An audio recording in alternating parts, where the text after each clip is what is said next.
কারণে, আর আরেকটা পাহাড়ের ভাগ্য তাকদীর নষ্ট হয়ে গেল নবীর সাথে দুশমনি করার কারণে।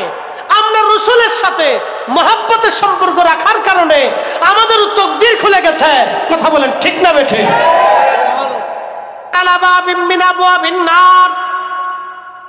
আল্লাহ রাসূল বললেন এই পাহাড়টা জাহান্নামের একটা পাহাড়, এই পাহাড় জাহান্নামের একটা পাহাড়। সে আমার সাথে দুশমনি করে।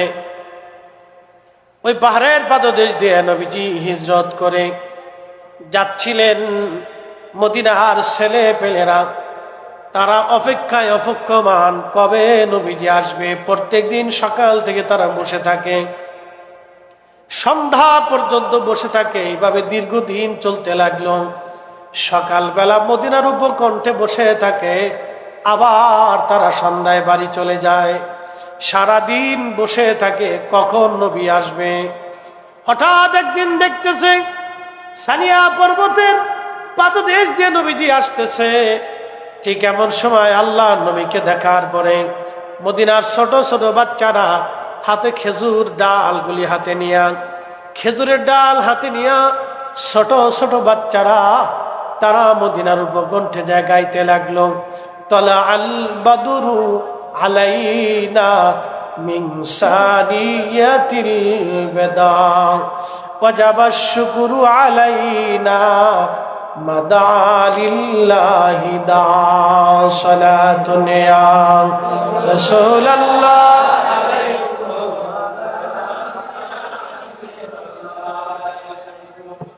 এক মিনিট, এখান থেকে আপনি বুঝে যান। আচ্ছা, মদিনার বাচ্চারা, মদিনার মানুষ নবীজির অপেক্ষায় দাঁড়ায় থাকবে, রসুল বলে দিছে না? আসতে বলবেন না। রসুল কি বলে দিছে?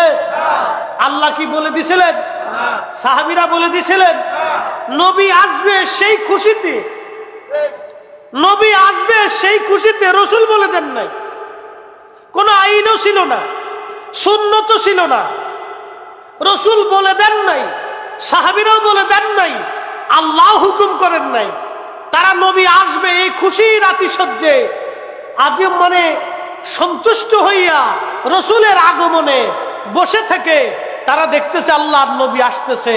মদিনার বাচ্চারা খেজুরের ডাল হাতে নিয়া, মদিনার মানুষ আনন্দে আপ্লুত হইয়া তারা একসাথে গাইতে লাগলো। আর সেদিন দব বাজানোর এক প্রচলন ছিল, তারা দব বাজাইতেছিল, খেজুরের ডাল নাড়তেছিল, আর তারা গান গাইতেছিল, তলা আল বাদরু আলাইনা মিন সানিয়াতিল বেদা। দেখো আমাদের মাঝে পূর্ণিমার চাঁদের উদয় হয় সানিয়া পর্বতের পাদদেশ দিয়া। একবার জোরে বলা যাবে কে মারহাবা। এই যে মদিনার মানুষ রসুলের অপেক্ষায় দাঁড়ানো, এটা ভালোবাসার বাহ্যিক প্রমাণ, ভালোবাসার বাহ্যিক প্রমাণ। এটা তারা ভালোবাসতেন, সেই জন্য তারা দাঁড়ায় রয়েছেন অপেক্ষায়, অপেক্ষমান। নবী আসার দেখার সাথে সাথে তারা আনন্দে আপ্লুত হয়ে গেছে। সুবহানাল্লাহ বলবেন না? এটা ভালোবাসা বাহ্যিক প্রমাণ। এই জন্য আল্লাহ রসুলকে কেন্দ্র করে সবকিছু আপনি খালি বেদাত বেদাতে চিন্তা করতে পারেন না। এগুলি চিন্তা করা এক ধরনের অসুস্থতা। আল্লাহ নবীজি সমস্ত মদিনাবাসী দৌড়ে আসছে, ইয়া রাসূলুল্লাহি, ইয়া হাবিবাল্লাহ, নবীজি আমাদের বাড়ি আসেন। পুরুষরা এসে বলে, হুজুর আপনি আমাদের বাড়ি আসেন, আমাদের বাড়ি পরিষ্কার করেছে। এ দেখেন আরেকটি ইতিহাস শুনে যান। নবীজি মদিনাতে যাবেন, মদিনার রাস্তাঘাট পরিষ্কার হয়েছে, মদিনার বাড়ি ঘর পরিষ্কার হয়ে গেছে। সমস্ত মদিনার মানুষ তাদের বাড়ি ঘর রাস্তাঘাট সবকিছু পরিষ্কার পরিচ্ছন্ন করে সাজায় রাখছে। আল্লাহ রসুল আসতেছে। একসাথে বলবেন আল্লাহু আকবার। আচ্ছা, এই ধারের বাতি এত কিছু সিস্টেম সাজানো গোছানো চেয়ারম্যান সাহেব না করলে পারতেন না? কি আপনারা না করলে পারতেন না? এই যে সাজানো গুজনে এত কিছু না করলে পারতেন না? জারের বাতি দেওয়ার দরকার কি, পাশে পর্দা দেওয়ার দরকার কি, পিছনে এত কিছুর দরকার কি? একটা প্যান্ডেল টানাই দিয়ে বা সুন্দর করে একটা টানাই দিয়ে সুন্দর করে একটা স্টেজে কোন রকম চৌকি মুখে পেতে দিয়ে আপনারা পারলে একটা নর্মাল একটা চেয়ার এনে দিয়ে একটা না দিয়ে সঙ্গে বুঝে ও সরে চলে যেতে পারতেন। কিন্তু এইগুলিও ভালোবাসার এক বাহ্যিক প্রমাণ। কথা কোন ঠিক কিনা? আবার আপনারা ফতোয়া দিবে এগুলি অপচয়। কি ফতোয়া দিবে? অপচয়। ওনরা বিয়ে করার সময় এত খরচা করে, সেই সময় অপচয় হয় না। ওনাদের বড় বড় হুজুর করে আসার সময় এত কিছু খরচা করে, সেই সময় অপচয় হয় না। আল্লাহ রসুলের বেলায় আসলে তখন অপচয় হয়ে যায়। কারণটা কি? তার মানে বোঝা যাচ্ছে অন্তরে অসুস্থতা আছে। কথা কোন ঠিক কিনা? এটা বেমারি। এটা কি বেমারি? বেমারি, বেমারি, অসুস্থতা। বেমারি গুলি অসুস্থতা। সিলেটও বেমারি কয়, আপনাদের দেশে কি কয়? বেমার, বেমারি বলে। এটা অসুস্থতা, বেমারি। এই অসুস্থতা থেকে আমাদেরকে বের হয়ে আসতে হবে, ঠিক কিনা? মন খারাপ করবেন না। নেগেটিভ মাইন্ডেড কেউ যদি থাকেন, মন খারাপ করার কিছু নাই তো ভাই। আপনাকে বুঝতে হবে মদিনার মানুষ রাস্তাঘাট পরিষ্কার কেন করলো, বাড়ি ঘর পরিষ্কার কেন করলো? আল্লাহ রসুল আসতেছে। এই খুশি, এই মহাব্বত, এটা বাহ্যিক রূপ। আপনি বিয়ে করেন, নতুন স্ত্রী আসবে, আপনার ছেলে হয়েছে, ছেলে হওয়ার পরে আপনি খুশি নাতিসজ্জে বাড়ি ঘর পরিষ্কার করে, মেহমান দাওয়াত দিয়ে, ছাগল জবাই করিয়ে, গরু জবাই করে আপনি সবাই খাওয়া, আমার একটা আল্লাহ পুত্র সন্তান দিছে, কন্যা সন্তান দিছে, আপনি খুশি আনন্দিত হয়েছেন। আপনার ঘরে একটা সন্তান আসছে, আপনি আনন্দিত।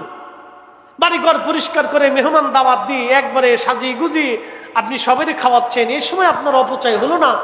শুধু রসুল করিমের মিলাদের মাহফিলে একটু ঝাড় সজ্জা করে একটু আলিশান ভাবে করলে আপনি অপচয়ের ফতোয়া দিচ্ছেন। এগুলো একটা বেমারি। কথা বলেন ঠিক কিনা? প্রিয় উপস্থিতি, সমস্ত মদিনার ঘর বাড়িগুলি পরিষ্কার হয়ে গেল। বৃদ্ধরা এসে বলতেছি, ইয়া রাসূলুল্লাহি, আমাদের বাড়ি ঘর একবারে পরিষ্কার করছি, নবী আপনি আমাদের বাড়িতে আসবেন, মেহমান। মারহাবা কর, আপনি আমাদের বাড়ি আসেন, আপনি মেহমান। আল্লাহ নবীর দরবারে যুবক সাহাবীরা এসে বলতেছে, ইয়া রাসূলুল্লাহ আপনি আমাদের বাড়ি মেহমান।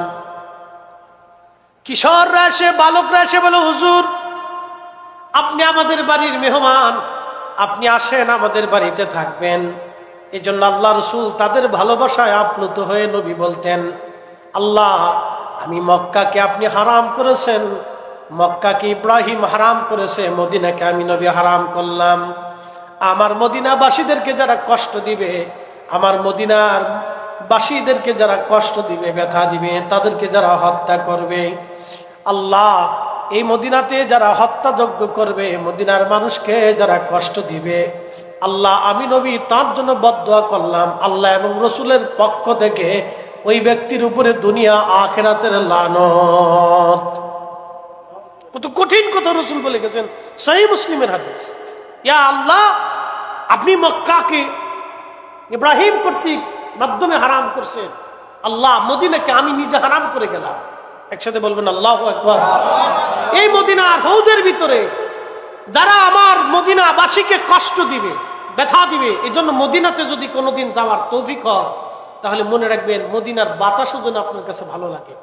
আপনি মদিনার কোনো কিছুকে খারাপ বলতে পারবেন না, সাবধান, মদিনার কোনো কিছুকে মন্দ বলবেন না। মদিনা যাওয়ার পরে মদিনার বাতাস ভালো, মানুষ ভালো, আবহাওয়া ভালো, কুত্তাটাও পর্যন্ত আপনার কাছে ভালো লাগবে। মদিনার কুত্তা, মদিনার বিড়াল, মদিনার কবুতর, মদিনার গাছ, মদিনার খাবার, আপনি যা খান পোষাটাও আপনার সামনে আসলে আলহামদুলিল্লাহ এটাই ভালো। মারহাবা বলবেন না? বলবেন যে এটা আবার কোন আইন? এই আইন হলো প্রেমের আইন। কিসের আইন? ভালোবাসার আইন। এই আইন হলো ভালোবাসার আইন। যদি এখানে আপনি ফেল করেন তাহলে আপনার জীবন বরবাদ। মনে রাখেন, মদিনার সবকিছু আপনার ভালো লাগতে হবে। আল্লাহ মদিনার সবকিছুই ভালো। প্রিয় উপস্থিতি, হাজিরিন, রাহমাতুল লিল আলামিন নবীজিকে কিশোর যুবকরা এসে বলতেছে, ইয়া রাসূলুল্লাহ আপনি আমাদের বাড়ি আসেন, আমরা বাড়ি ঘর সাজায় রাখছি, আপনি আসবেন, মেহমান। আল্লাহর হাবিব দেখলেন সবাই আমাকে মেহমান হিসেবে চায়, আমি কার বাড়ি যাব, কে মন বেজার করবে না।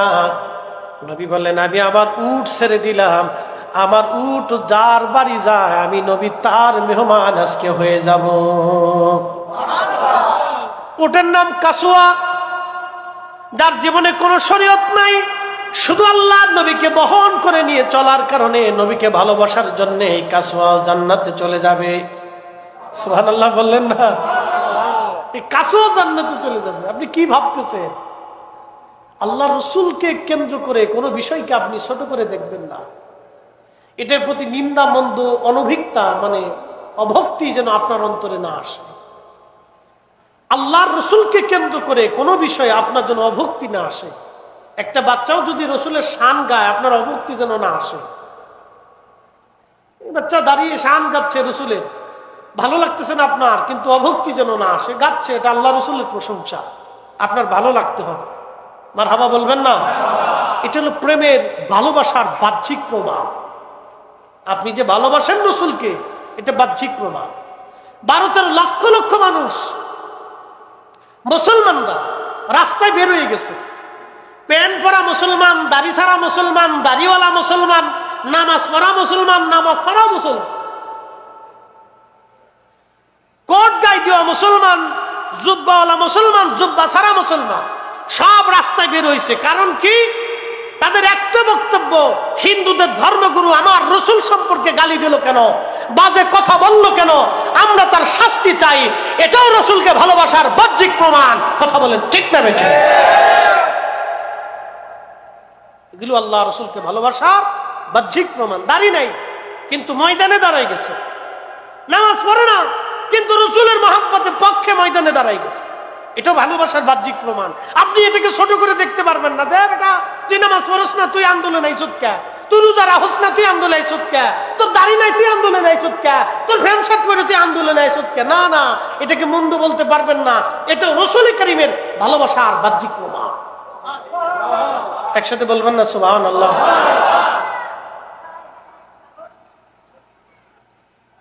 এই জন্য আমরা অনেক কিছুকে এই সেন্টিমেন্টে, আমাদের মন মানসিকতায় ধারণ করতে পারি না। নেগেটিভ নেগেটিভ ভাব আমাদের আসে, অনেকের আজাইরে ব্যাখ্যার কারণে। এগুলি থেকে আমাদের বের হয়ে আসতে হবে। আল্লাহর হাবিব, আল্লাহর নবী, রহমতের নবী উট ছেড়ে দিলেন। উট ছেড়ে দেওয়ার পরে রহমাতুল লিল আলামিন নবীর উট রওনা। যেতে যেতে যেতে যেতে উট চলে আসলো হযরতে রাসূল কারীমের মেজবানে রাসূল আইয়ুব আনসারী রাদিয়াল্লাহু আনহুর বাড়ির সামনে উট এসে বসে গেল। আর উট নড়াচড়া করে না, উট বসে গেল। উট বসে যাওয়ার পরে আল্লাহর নবী বলেন, সাহাবীরা রে, মদিনাবাসী মন খারাপ করবে না, কারণ আমার উট আমি ছেড়ে দিয়েছিলাম। উট যেখানে এসে বসে গেছে, এখানে আল্লাহ কর্তৃক আমার নির্বাচিত স্থান। একবার জোরে বলবেন কি মারহাবা। সাহাবী রাসূল, মেজবানে রাসূল আইয়ুব আনসারী রাদিয়াল্লাহু আনহুর বংশের আবার ইতিহাস অনেক বড় লম্বা। উট যে ওখানে কেন বসছে, এর পিছনে কারণ আছে। এটা টান দিতে গেলে ওয়াজ অনেক দূর চলে যাবে। সেই বহু বছর আগে তার বংশের পূর্বপুরুষ ইয়ামানি ছিল, তুব্বে আবাল হুমাইরি বাদশা রসুলের মহব্বতে এখানে বাড়ি ঘর তিনি নির্মাণ করে গেছিলেন। তার বংশকে রেখে গিয়েছিলেন যে আল্লাহর নবী আসবে বহু বছর পরে, আমার চিঠি দিও। সেই চিঠি রেখেছিলেন, সেই চাবি রেখেছিলেন হযরত আইয়ুব, মেজবানে রাসূল আইয়ুব আনসারী রাদিয়াল্লাহু আনহুর কাছে। তিনি চাবি এনে দিলেন। আল্লাহর নবী বলেন, আইয়ুব আনসারী, চাবি তো দিলা, কিন্তু আমার কাছে চিঠিটা তো দিলে না। বলে, হুজুর চিঠির খবর কি করে জানেন? আল্লাহর নবী বলেন, আমি নবী, আমার কাছে আল্লাহ গায়েবের খবর পৌঁছায়। একসাথে বলবেন আল্লাহু আকবার। এটা আরাক ইতিহাস, টান দিলে অনেক লম্বা ইতিহাসে চলে যায়। এগুলি ভালোবাসার বাহ্যিক প্রমাণ, ভালোবাসার বাহ্যিক প্রমাণ। তিনি ভালোবাসছিলেন বহু বছর আগে, কিন্তু আল্লাহর নবী প্রতিদান দিলেন বহু বছর পরে। প্রিয় উপস্থিতি, খুবই মনোযোগ। আপনার এলাকাবাসী মিলে, যুবকরা মিলে আজকের প্রধান অতিথি চেয়ারম্যান দৌলতি সাহেব, অ্যাডভোকেট দৌলতি সাহেব এবং আপনারা মুরব্বীরা ডানে বামের সামনে উপস্থিত। 43 বছর ধরে এটা চলমান আছে। তার মানে আপনার বাবাও করে গেলেন, আপনার দাদারাও এই কাজ করেছে। আপনার দাদার আমল থেকে মাহফিল শুরু, তারও আগে হয়তো মাহফিল ছিল, কিন্তু কাগজে কলমে ছিল না। তার আগেও ছিল, কিন্তু কাগজে কলমে ছিল না, যার কারণে কাগজে কলমে 43 বছরের হিসাব হয়েছে। কাগজ কলম সারা যেটা গেছে সেটার কোনো হিসাব আমাদের কাছে নাই। তার অর্থ হলো যুগ যুগ ধরে এই মাহফিলটা চলমান, এটা ভালোবাসার এক বাহ্যিক প্রমাণ। বলেন এর প্রতিদান কি আল্লাহর আসমানে আছে না? অবশ্যই আছে। যদি উটে নবীকে কাঁধে করে নিয়ে ঘোরার কারণে উট যদি জান্নাতে চলে যেতে পারে, যদি সেই তুব্বাওয়াল হুমায়রি বাদশা 1000 বছর আগে নবীকে মোহাব্বত করে বাড়ি তৈরি করে রেখে দেওয়ার কারণে আল্লাহ যদি উটকে জিব্রাইল কান ধরে নিয়ে কাসোয়া উটকে যদি সেই বাড়ির সামনে বসাই দিতে পারে, তাহলে আমাদের পূর্বপুরুষরা আগে থেকে শুরু করে এখন পর্যন্ত পরবর্তী প্রজন্ম এই রসুলের মিলাদুন নবী, নবীর ইশকের মাহফিল, নবীর আলোচনার মজলিস, নবীর শানের মজলিস, রসুলের প্রশংসার মজলিস সাজানোর জন্য আমাদেরকেও আল্লাহ কানে ধরে হলেও, মাফ করে হলেও, গোপনে মাফ করে হলেও আল্লাহ আমাদেরকে জান্নাত দিবে। কথা বলেন ঠিক কিনা? বিচার দুই ধরনের হবে কিয়ামতের ময়দানে। একটা হবে গোপন বিচার। কি বিচার? গোপন বিচার। পর্দার আড়ালে আল্লাহ ডেকে নেবেন। আল্লাহ ডেকে নিয়ে বলবেন তোমাকে মাফ করে দিলাম, যাও। আসতে হয়ে গেল না? সুবহানাল্লাহ। আল্লাহ কি কারো কাছে জবাবদিহিতা করবে? জবাবদিহিতা আল্লাহর কি? আল্লাহ কি কারো মুখাফিক? কি আল্লাহু সামাদ। আল্লাহ নিজে বলছেন আমি মুখাফিক কিনা, আমি যাকে খুশি তাকে মাফ করব। আমি কৈফিয়ত দিই না, কৈফিয়ত দেওয়ার জন্য আমি না। আমি যাকে খুশি তাকে জান্নাত দিব, যাকে খুশি তাকে জাহান্নাম দিব। আমি রব্বে করিম, কাউকে কৈফিয়ত দেওয়ার জন্য না। পর্দার আড়ালে কিয়ামতের ময়দানে আল্লাহ কিছু বান্দাদেরকে মাফ করে দিবে। অনেক গুনাহ হবে কিন্তু আল্লাহ মাফ করে দিবে। ইশকে রাসূলের কারণে আল্লাহ তাদেরকে মাফ করে দিবে। এই জন্য আপনি আল্লাহর হাবিবের কোন বিষয়কে ছোট করে দেখবেন না। ঠিক ছোট করে দেখাটা এটা অনেক বড় বোকামি হবে। সালাতুন ইয়া রাসূলুল্লাহ। একটু আগায় বসে, আগায় বসে। সালাতুন ইয়া রাসূলুল্লাহ। একটু আগায় বসে।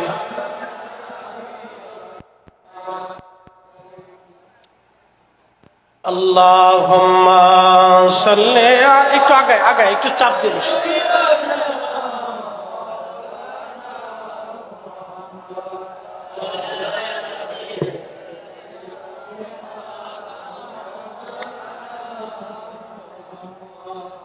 আল্লাহুম্মা সাল্লি আলা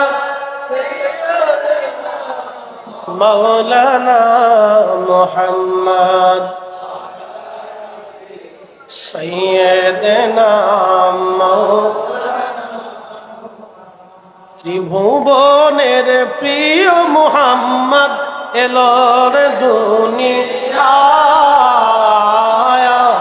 রে সাগর আকাশ বাতাস দেখবে দুনিয়ায় রে সাগর আকাশ বাতাস দেখবে ধুলির ধারা বেহেশত আজ জয় করিল দিল রে লাজ।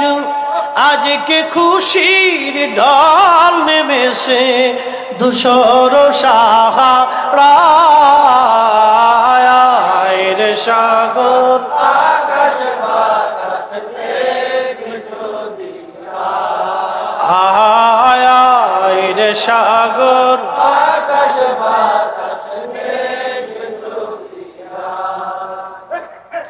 দেখাবে না মায়ের কোলে দোলে শিশু ইসলাম দোলে কচি মুখে শাহাদাতের বাণী সে শোনায় রে সাগর আকাশ বাতাস দেখবে দুনিয়ায় রে সাগর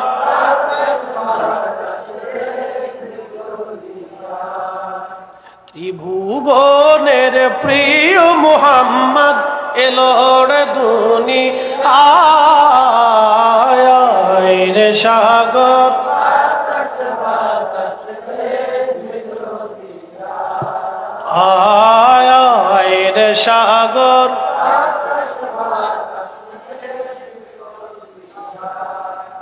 বন্ধুগণ, আল্লাহর নবী রাহমাতুল লিল আলামিন হযরত আইয়ুব আনসারী রাদিয়াল্লাহু আনহুর বাড়িতে রয়ে গেলেন। খুব মনোযোগ দিয়েন, ওনার বাড়িটা ছিল দ্বিতল বিশিষ্ট, দুতল বিশিষ্ট বাড়ি। আল্লাহর নবী বললেন, আইয়ুব আনসারী আমাকে নিচতলা দাও, তোমরাও উপর তলায় চলে যাও। খুব মনোযোগ দিন। আইয়ুব আনসারীকে নবীজি উপর তলায় পাঠাই দিলেন। কিন্তু উপর তলায় যাওয়ার পরে আইয়ুব আনসারী আর ঘুমাইতে পারে না। রাহমাতুল লিল আলামিনকে তিনি কি করে নিচতলায় দিয়ে উপর তলায় তিনি থাকবে? একসাথে বলবেন না আল্লাহু আকবার।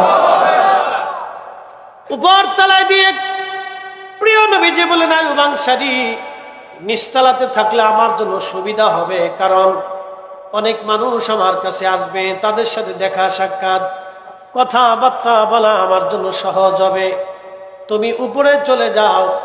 আইয়ুব আনসারী রাদিয়াল্লাহু আনহু উপরে গেলেন বটে, কিন্তু রাত আর ঘুম আসে না। একটাই চিন্তা, রসুলকে নিচতলায় দিয়ে আমি কি করে উপর তলায় থাকবো? ওনার স্ত্রীকে নিয়ে এক কোনায়, অর্থাৎ ছাদের এক কোনাতে, দ্বিতীয় তলার এক কোনায় চুপি চাপি হয়ে চাদর মোড়া দিয়ে বসে রইলেন। সারা রাত্র আইয়ুব আনসারী রাদিয়াল্লাহু আনহু ঘুমান নাই। যদি বেয়াদবি হয় আল্লাহর দরবারে কি জবাব দিব? এটা ভালোবাসার বাহ্যিক রূপ। একবার জোরে বলবেন কি মারহাবা।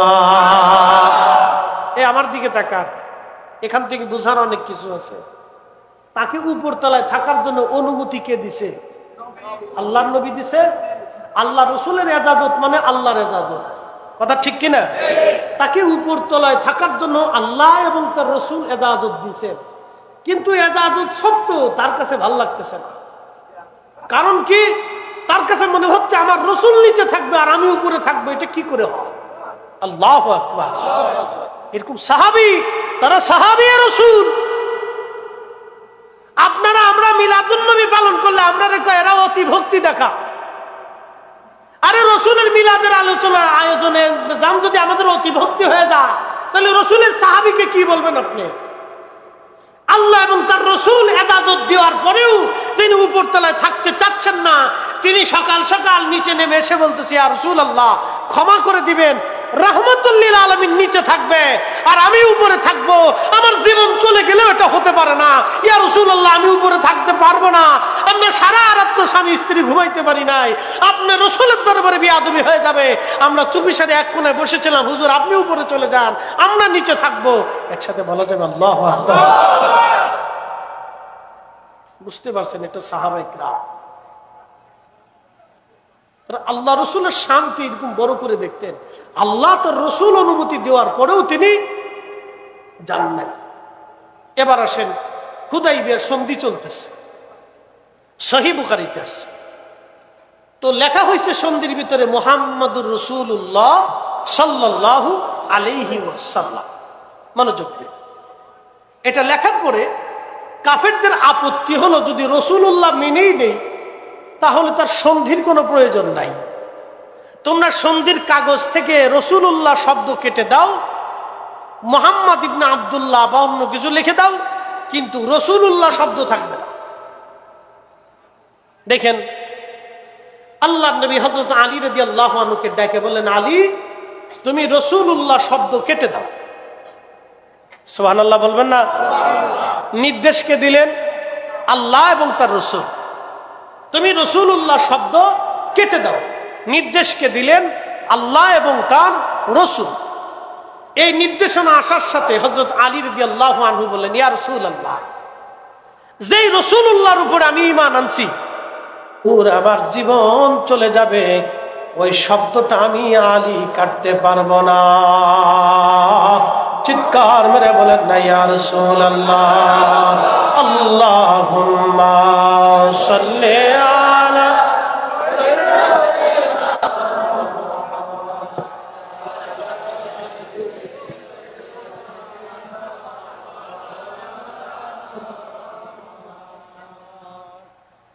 যে ভাইরা আমার বিরোধিতা করেন, যদি বলেন আপনি বেদাত, বেদাত বলার কারণে একজন মুসলমান যদি এই মাহফিলে না আসে আর সেই লোকটা যদি এই নিয়ামত থেকে মাহরুম হয়, কিয়ামতের ময়দানে আপনি কি পারবেন তার জবাব আল্লাহর দরবারে দিতে?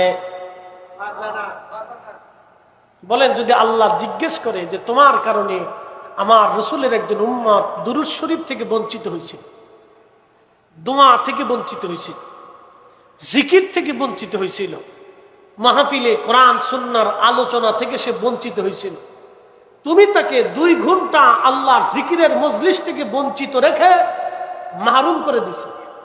কেন মাহরুম করছো? এর জবাব তুমি আমাকে দিয়ে তারপরে বেহেশতে চলে যাও। যে মাহরুম করলো, এই মজলিস থেকে একজন ব্যক্তিকে বেদাতের ফতোয়া দিয়ে নিয়ে চলে গেল, সে কি পারবে কিয়ামতের ময়দানে জবাব দিয়ে আল্লাহর বেহেশতে যাইতে? আমাকে এতটুকুনি দেন, বাকিটার দরকার নেই। আমি ওই ভাইয়ের কাছে এতটুকুনি চাই যে আপনি বলেন হ্যাঁ কিয়ামতের ময়দানে আমি জবাব দিয়ে জান্নাতে যাব, তো আসেন, তো করেন। আর যদি বলেন না, 1 গ্লাস পেয়ালা 1 কাপ চায়ের হিসাব দিয়ে জান্নাতে যাওয়ার ক্ষমতা আমার নাই, তাহলে আপনার আমার সাহস কি করে হয় আল্লাহ জিকিরের মজলিস থেকে একজন বান্দাকে মাহরুম করে সরিয়ে নিয়ে? এতটুকু ঝগড়া করলে অনেক করা যায়, কিন্তু শেষ বিচার তো কিয়ামতের ময়দানে আদালত বসবে, ঠিক কিনা? শেষ কিয়ামতে কি বসবে? আদালত বসবে। রব্বে করিম হবেন বিচারক। সেই দিন উকিল, মুক্তার, ব্যারিস্টার, জজ কিছু থাকবে না। আল্লাহর সাথে আপনাকে বাক্যালাপ করতে হবে। আপনি সেই দিন আল্লাহ রাব জিজ্ঞেস করবে, আপনাকে জবাব দিতে হবে। যদি না পারেন, আহা কি কঠিন দিন সেই দিন। আর যদি পারেন তো পারবেন না, তো সত্য। পৃথিবীর কোন মানব জাতির পক্ষে অসম্ভব আল্লাহর দেওয়া প্রশ্নের জবাব দিয়ে সে কিয়ামতের ময়দানে বেহেশতে যাবে। আল্লাহ রাসূল বলেছেন, উম্মত তোমরা আল্লাহর কাছে দোয়া করো, রাব্বি বিনা হিসাবে আমাকে মাফ করে দেন। যদি আল্লাহ কোনো ব্যক্তির হিসাব চেয়ে বসে তাহলে এই ব্যক্তি ধ্বংস হবে। যদি আল্লাহ কোনো ব্যক্তির হিসাব চেয়ে বসে তাহলে ওই ব্যক্তি ধ্বংস হবে। যদি আল্লাহ কোনো ব্যক্তির হিসাব চেয়ে বসে তো ওই ব্যক্তি ধ্বংস হবে। তোমরা বেশি বেশি দরখাস্ত করো, আল্লাহ বিনা হিসেবে আমাকে মাফ করে দেন, আল্লাহ আমাকে ক্ষমা করে দেন, আল্লাহ আপনার রহমত থেকে আমাকে বঞ্চিত করেন না। তুমি অধিক পরিমাণে ইস্তেগফার করো, দোয়া করতে থাকো, কান্নাকাটি করতে থাকো। আপনি হাসরের ময়দানটাকে এত সহজ করে দেখছেন, এটা কি ছেলে খেলা না বাংলাদেশের আদালত পাইছেন যে পয়সা করে দিলি সিস্টেম হয়ে যাবে?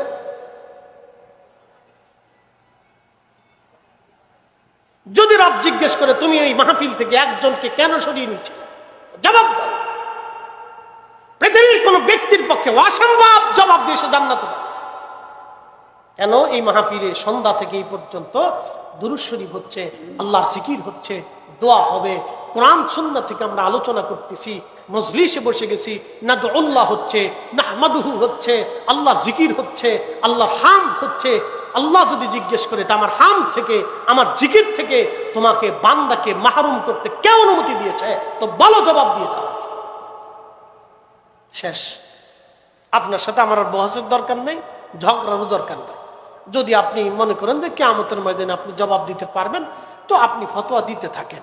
আর আমরা মিলাদুন্নবী যতদিন পারি হায়াত থাকে ততদিন আমরাই মাহফিল করব, মাহফিলে বসবো, জিকির করব, নবীর শান শুনবো, চোখের পানি ফেলবো, দোয়া করব, কান্নাকাটি করব। কি কথা কোন ঠিক কিনা? আর কোনো ঝগড়ার দরকার আছে ভাই? দরকার নেই। এগুলি ফেসাফেসি ঝগড়া ফাসাদ করে আমরা কোনো লাভ নেই। যে মানে সে অল্পতেই। আইয়ুব আনসারীকে বলার পরেও তিনি দোতলায় যান না, নিচতলাতেই থাকতে চান। নবী হুকুম দিলেন, আল্লাহ হুকুম দিলেন, তারপরেও তিনি বলতেছেন অসম্ভব, রাসূল নিচে থাকবে আর আমি উপরে থাকবো। আল্লাহু আকবার, আল্লাহু আকবার। রাসূল করিম নিচে থাকবে আর আমি উপরে থাকবো, এটা হতেই পারে না। এটা ভালোবাসার বাহ্যিক প্রমাণ।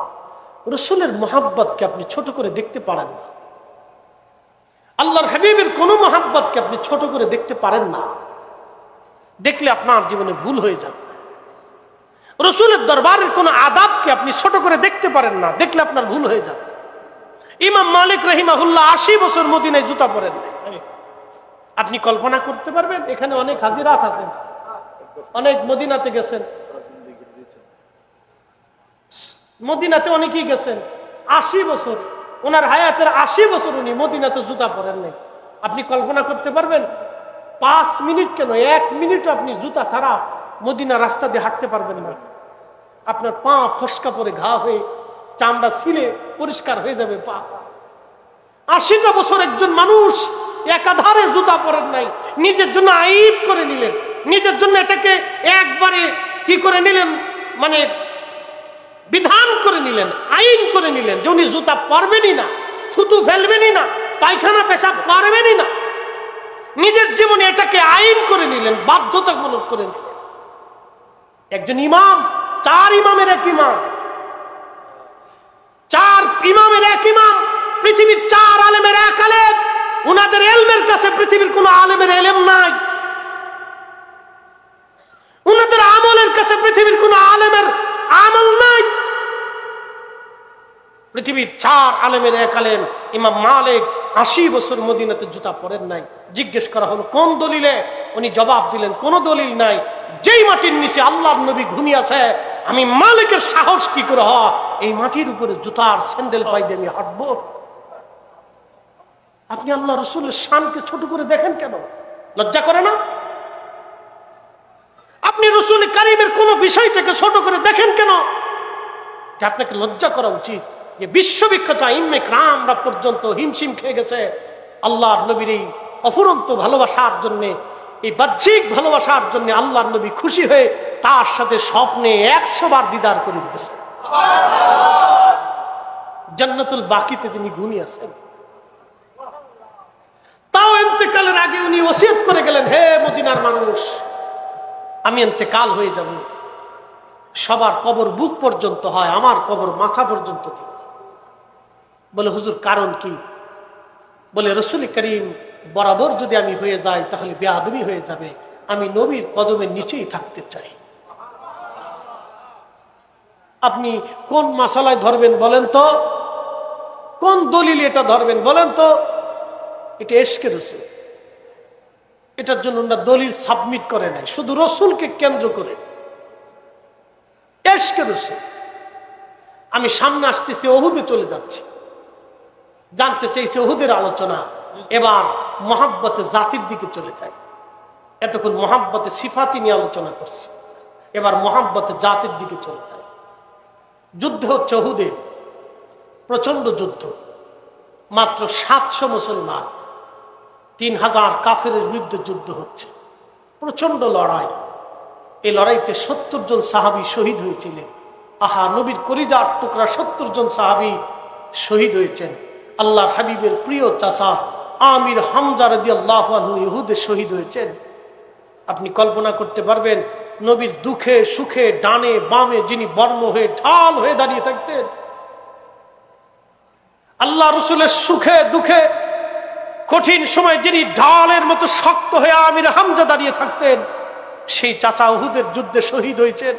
শুধু শহীদ করা হয় নাই, ওনার দেহ ফেলে ফেলে দেওয়া হয়েছে, কলিজা বের করা হয়েছে, ওনার নাক কেটে ফেলে দেওয়া হয়েছে, কান কেটে ফেলে দেওয়া আছে, অঙ্গ প্রত্যঙ্গগুলি ছেদন করা হয়েছে, ওনার বক্ষ ধরে কলিজা বের করে চিবানো হয়েছে। এই কথা শোনার পরে আল্লাহর হাবিব ওনাকে বললেন, আল্লাহ তাকে সাইয়্যিদুশ শুহাদা বানিয়েছেন। একসাথে বলা যাবেন আল্লাহু আকবার। সালাতুন ইয়া রাসূলুল্লাহ আলাইকুম সালামুন ইয়া রাসূলুল্লাহ আলাইকুম।